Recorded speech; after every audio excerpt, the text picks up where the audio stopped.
स्वदेशी incredible SI news. Medical representative की राष्ट्रीय व्यापी हड़ताल का ऐलान, 9 जुलाई को रुकेंगी सेवाएं। नमस्कार, मैं साक्षी सिंह और आप देख रहे हैं SI न्यूज।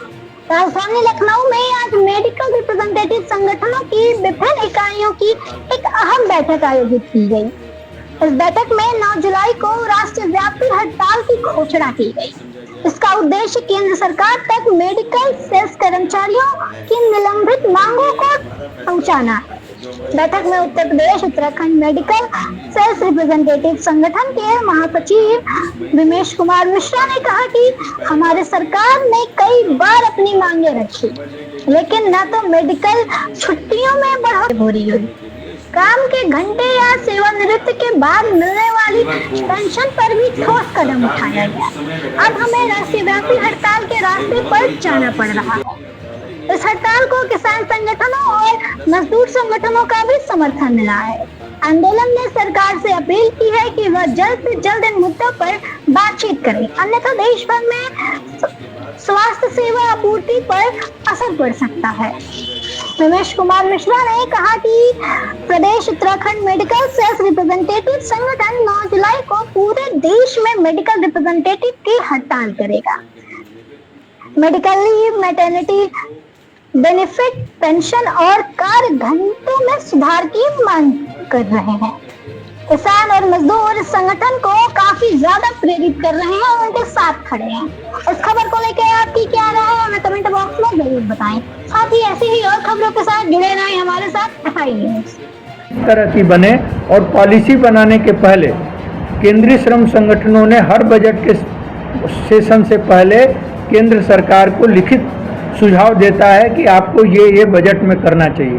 अभी उदाहरण के लिए हमारे देश के अंदर सबसे ज़्यादा रोजगार पैदा होता है मनरेगा में, और सरकार ने मनरेगा का बजट कम कर दिया। हम चाहते हैं कि मनरेगा का बजट बढ़ाया जाए और मनरेगा के मजदूरी का भी दर बढ़ाया जाए। उत्तर प्रदेश में 252 रुपया मनरेगा के मजदूरी की दर है, जबकि 600 रुपया कम से कम दर होनी चाहिए। और साल में ये कहते हैं कि हम 100 दिन का काम देंगे। हमारा कहना है कि मनरेगा के तहत कम से कम 200 दिन का काम मिलना चाहिए, और इसी तरह की योजना जो शहरी बेरोजगार लोग हैं उनके लिए भी शुरू किया जाना चाहिए। अभी तमाम हमारे जो केंद्र सरकार और राज्य सरकार के विभाग हैं, इन विभागों में पद खाली है, वहाँ पर नए लोगों की नियुक्ति नहीं हो रही है। अभी उत्तर प्रदेश में सरकार ने जिस तरीके से प्राइमरी शिक्षा को बंद कर रही है, कह रही है कि विद्यार्थी नहीं है, जबकि सरकार का उद्देश्य क्या था? सरकार ने कहा था कि 1 किलोमीटर की रेडियस में कोई भी प्राइमरी स्कूल का बच्चा जिसकी उम्र 5 साल 6 साल होती है, वो पैदल जाता है अपने स्कूल, उसको 1 किलोमीटर से कम दूरी पर उसके घर से हम प्राइमरी शिक्षा की व्यवस्था करेंगे। सरकार उसके हिसाब से योजना बनाई थी। स्वाभाविक है कुछ गाँव में बच्चे कम हो गए, लेकिन अब सरकार उसी का बहाना बना करके इन विद्यालयों को मर्ज कर रही है। और अभी लखनऊ में जो विद्यालय मर्ज हुए हैं अहिमा मऊ के तरफ में, उन छोटे बच्चों को 3 किलोमीटर अपने घर से दूर जाना पड़ेगा दूसरे प्राइमरी स्कूल में। तो ये सरकार गरीब विरोधी है। ये सरकार नहीं चाहती है कि गरीब, क्योंकि आज सरकारी क्षेत्र में गरीब के ही बच्चे पढ़ रहे हैं, तो गरीब के बच्चे न पढ़ने पाए, इसलिए ये सारी योजना हो रही है।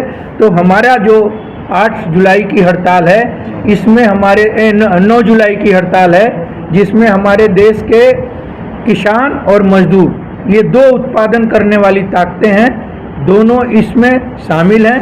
संयुक्त किसान मोर्चा ने कहा है कि हम ग्रामीण में हड़ताल करेंगे, और हम मजदूरों ने कहा है कि हम अपने अपने उद्योग में, अपने अपने कारखाने में, अपने अपने संस्थान में हम 1 दिन की हड़ताल करेंगे।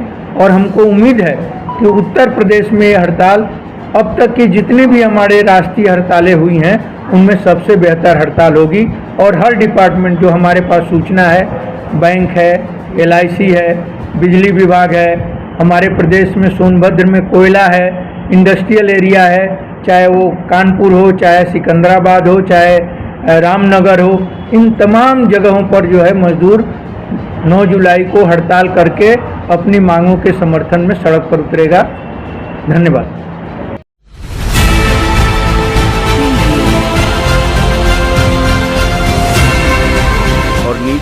जो वो सब्सक्राइब का बटन है ना, उसको हिट करो, जल्दी से करो सब्सक्राइब।